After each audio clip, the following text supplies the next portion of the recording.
Klaipėdoje ypatingas eksponatas primenantis apie metus, kai miestas tampa vieta, kur laikiną prieglobstį randa Napoleono parklupdytos Prūsijos karalius Friedrichas Vilhelmas III ir jo žmona Luizė.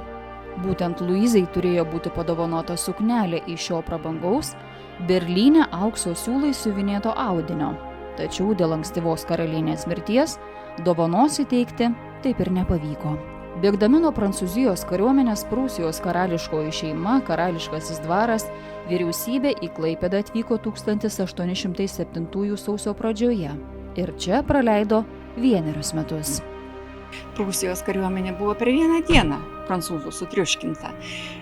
Karališkasis dvaras iš Berlyno turėjo pasitraukti į dar neužimtą dalį Rytų Prūsiją. Vėliau artėjant kariuomeniai ji pasitraukė į patį nuošaliausią savo valstybės dalį Klaipėdą. Ir čia karališkasis dvaras, tai mes turime omenyje ne tik tai karališkoji šeima, ją aptarnaujantis asmenys, bet ir dvaras, tai yra žmonės, kurie, sakytume dabar, vyriausybė. Tai apie kelius šimtus žmonių įsikūrė Klaipėdoje. Iš pradžių Klaipėda buvo sunerimusi miestiečiai, kaip mes juos priimsime, neturime tiek patalpų, tiek kur juos apgyvendinti. Tas miestas iš tikrųjų tuomet buvo nedidukas, daug ko trūko. Reikėjo ne tik apgyvendinti, bet pagalvoti ir apie tai, kaip svečius priimti vasarą, ką pasiūlyti laisvalaikiu veikti. Klaipėdai 1807–8 metai nebuvo pats sėkmingiausias periodas miesto istorijoje. Nuo 18 amžiaus pabaigos šis miestas sparčiai augo dėl intensyvios prekybos su Britanija. Bet Napoleono įvesta kontinentinė blokada šią prekybą sutrikdė. Galiausiai Britai susirado alternatyvių žaliavų Amerikoje ir Klaipėda turėtų medienos prekybos pozicijų Britanijoje niekada taip ir nebeatgavo. Negana to, miestas tapo prieglobsčiu ne tik karaliaus dvarui, bet ir daugybei sužeistųjų. Dėl to Klaipėdoje ėmė plisti užkrečiamosios ligos. Slėgė ir bendra politinė atmosfera. Prūsija kare buvo pažeminta, o tilžės taiką Napoleonas ir Rusijos caras Aleksandras I sudarė Prūsijai nedalyvaujant. Tačiau šis pažeminimas suveikė ir kaip paskata pokyčiams. Prūsijos istorijoje Klaipėdos laikotarpis tapo svarbiu būtent todėl, kad čia buvo pradėtos bent kelios reikšmingos reformos.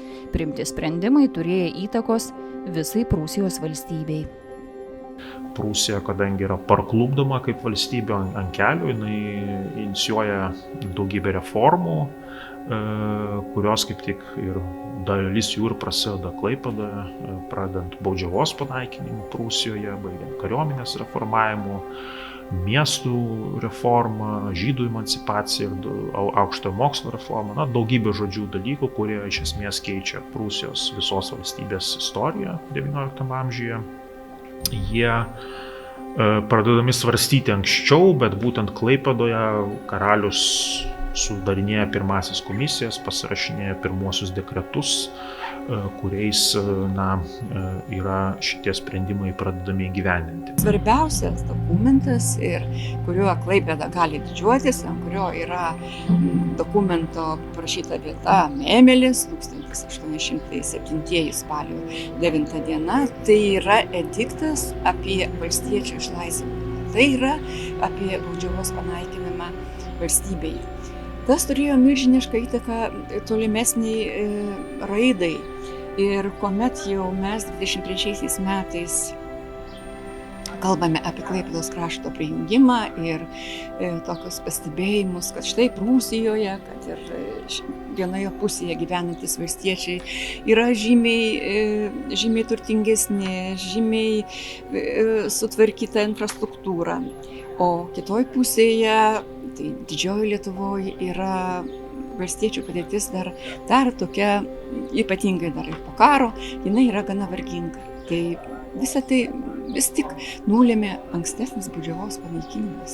Be abejo, turėjo įtakos, kuomet valstiečiai galėjo tvarkytis. Klaipėda karališkajai šeimai ir karališkajam dvarui laikina rezidencija buvo metus. 1808 m. sausio 15 d. jie išvyksta. Čia palikdami ir ženklus apie jų rezidavimą.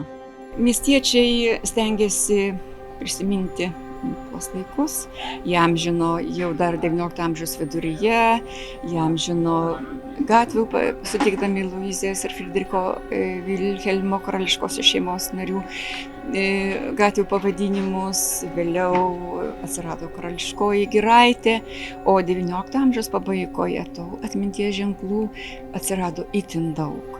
Ir šiandien vaikščiojant po Klaipėdą, esama nemažai ženklų bylojančių apie Prūsijos valdovų gyvenimą mieste. Štai šiame pastate, kuriame buvo įsikūrusi miesto rotušė, karalius ir karalienė gyveno. Neoklasicizmo stiliaus bruožų turintis pastatas, kuriame dabar veikia Klaipėdos jaunimo centras, statytas kaip valstybinė karališkoji berniukų gimnazija. 1891-aisiais per 115-asias karalienės gimimo metines jai buvo suteiktas Luizės vardas. Jos vardu mieste buvo pavadinta ir daugiau įstaigų, pavyzdžiui, vaistinė arba vaikų sveikatinimo namai Giruliuose. Dabartinė Danės gatvė vadinta Luizės, tiltų Friedricho Vilhelmo, Liepų gatvė Aleksandro vardais. Luizė jau buvo tapusi tokia ikoninė figūra. Visi prisimena tuos įvykius, kuomet 807 metais ji ir būdama ir kokios sveikatos vyko į Tilžę susitikti su Napoleonu, kad išgauti geresnės taikos sąlygas, kad būtų išsaugota valstybė. Tai karalienė Luizė tapo tokia ikoninė valstybingumo, tęstinumo, įtvirtinimo simbolinė figūra. Ir Klaipėdoje iš tikrųjų atsirado gimnazija, vaistinė, atsirado atminimo ženklas Tauralaukyje. Ir visiems šiem įvykiams įamžinti prieš rotušę, o anksčiau, kur rezidavo karališkoji šeima, atsirado monumentas Borusijoje. Jis skirtas visiems įvykiams įamžinti. Ir tai buvo vienintelis monumentas Rytų Prūsijoje, kuris turėjo nacionalinį statusą. Istorikai sutarė, Luizė buvo tapusi ikoninė figūra, bet jos paveikslas vėliau buvo itin romantizuotas ir idealizuotas. Tai padaryta neatsitiktinai, politiniais tikslais. Kalbant apie Luizę, galbūt yra svarbus du dalykai. Vienas, kad karalienė Luizė buvo nevaldanti monarchija, o jinai buvo Prūsijos karaliaus žmona. Tai aišku yra šiek tiek kitoks statusas negu karalienė Viktorija Britanijoje arba dabartinė karalienė Elžbieta. Tai nebuvo pirmoji karalienė šiaip, kuri valdo Klaipėdą, nes jeigu pasižiūrėti ankstesnį istoriją, mes turim karalienę Kristinę, kuri yra Švedijos karalienė ir kuri 17 amžiuje valdo Klaipėdą trumpai.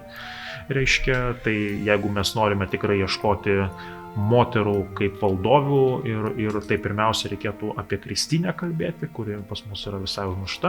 Ir aišku, dar kalbant apie karalienę Luizę, ko gero svarbu yra tai, kad karalienė Luizė Vokietijos imperijos laikotarpiu, XIX amžiaus pabaigoje, jinai buvo paversta tokiu politiniu mitu iš esmės, kuris turėjo sutvirtinti neseniai suvienytos Vokietijos žemes, taip pat įvairios monarchiją reprezentuojančios istorinės figūros buvo pasitelkiamas tam. Tai karalienė Luizė buvo viena iš jų, jinai buvo tuometinio pirmojo Vokietijos imperatoriaus Vilhelmo I motina, ir štai jinai buvo taip ir garbinama kaip moteris, kuri pagimdė pirmąjį valdovą, suteikė išminties jam ir panašiai. Tai toks jos buvo politinis kultas ir per tai jinai buvo garbinama Vokietijos imperijoje. Luizės mitą Prūsijoje pradėta plėtoti tuoj po jos ankstyvos mirties. Karalienė mirė 1810-aisiais, būdama vos 34. Tačiau 1871 metais, susikūrus Vokietijos imperijai, tai perauga į Luizės kultą. Tam tikrą prasme, būtent jai imama priskirti atsakomybę už vieningos Vokietijos atsiradimą. Esą būtent ji nuolat besirūpinusi savo tėvynės reikalais ir perdavusi savo sūnui Vilhelmui I išminties siekti visų vokiečių vienybės. Klaipėdai galimybė susijęti save su šia visoje Vokietijoje atpažįstama figūra tampa svarbi ieškant būdų, kaip išryškinti, savo sąsają su Vokietija. Klaipėdoje tas Luizės kultas jisai irgi buvo atlieptas dėl to, kad, nepamirškime politinės situacijos, tiesiog mes šiandien dažnai įsivaizduojame, kad Klaipėda iki pirmo pasaulinio karo yra vokiškas miestas, tai dažnai pasakoma, bet pirmą kartą politinio dalinio, kuris savo pavadinime turi žodį Vokietija, dalimi Klaipėda tampa tik XIX amžiaus viduryje.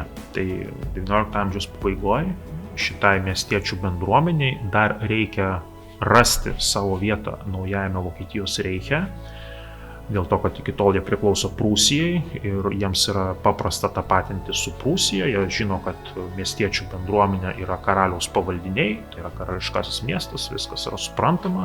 O dabar, kada Prūsija tampa dalimi didesnio politinio vieneto Vokietijos reicho, reikia ieškoti kažkokių tai sąsajų su tuo reichu ir štai karalienė Luizė čia yra pasitelkiama kaip tam tikra figūra, kuria sieja visumą Vokietijos reichą su Klaipėda, taip pat ir Tilžėje buvo, kur karalienė lankėsi 1807-1808 metais. Tai jeigu mes pasižiūrėsime, kaip Klaipėdos miestas yra reprezentuojamas 20 amžiaus pradžioje, atvirukuose, nuotraukose, turistiniuose vadovuose, tai ten visur yra tik Luizė, bet jinai buvo naudojama būtent siekiant politinių tikslų, siekiant sukurti, sustiprinti ryšį tarp Klaipėdos ir Vokietijos. Taip kad tas Luizės išnaudojimas, jis buvo politinis iš esmės, iki pat pirmo pasaulinio karo ta tendencija buvo. Karališkosios šeimos rezidavimą Klaipėdoje liudijusius ženklus imta naikinti dar tarpukariu. Galutinai dalis jų sunaikinta sovietmečiu. Vienas pavyzdžių – priešais rotušę stovėjęs nacionalinis monumentas Borusija, ant kurio pjedestalo buvo karaliaus ir karalienės bareljefai.